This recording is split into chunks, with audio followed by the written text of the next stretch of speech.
اور اپنی اولاد کو مفلسی کے خوف سے قتل نہ کرو، ہم انہیں بھی رزق دیں گے اور تمہیں بھی۔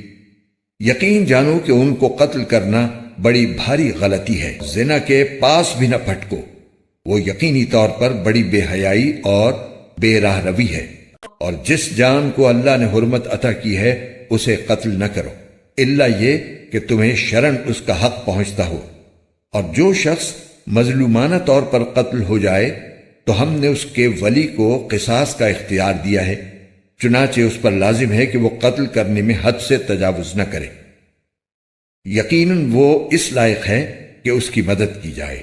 اور یتیم کے مال کے پاس بھی نہ پھٹکو مگر ایسے طریقے سے جو اس کے حق میں بہترین ہو، یہاں تک کہ وہ اپنی پختگی کو پہنچ جائے۔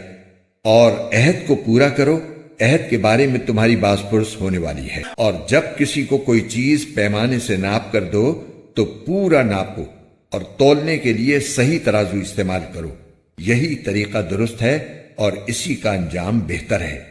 اور جس بات کا تمہیں یقین نہ ہو اسے سچ سمجھ کر اس کے پیچھے مت پڑو۔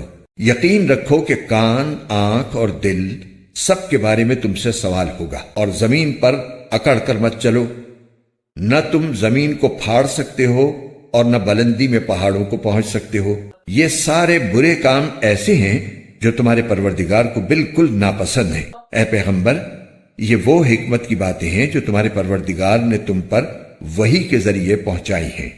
اور اے انسان، اللہ کے ساتھ کسی اور کو معبود نہ بنا، ورنہ تجھے ملامت کر کے دھکے دے کر دوزخ میں پھینک دیا جائے گا۔ حالانکہ کیا تمہارے رب نے تمہیں تو بیٹے دینے کے لیے چن لیا ہے اور خود اپنے لیے فرشتوں کو بیٹیاں بنا لیا ہے؟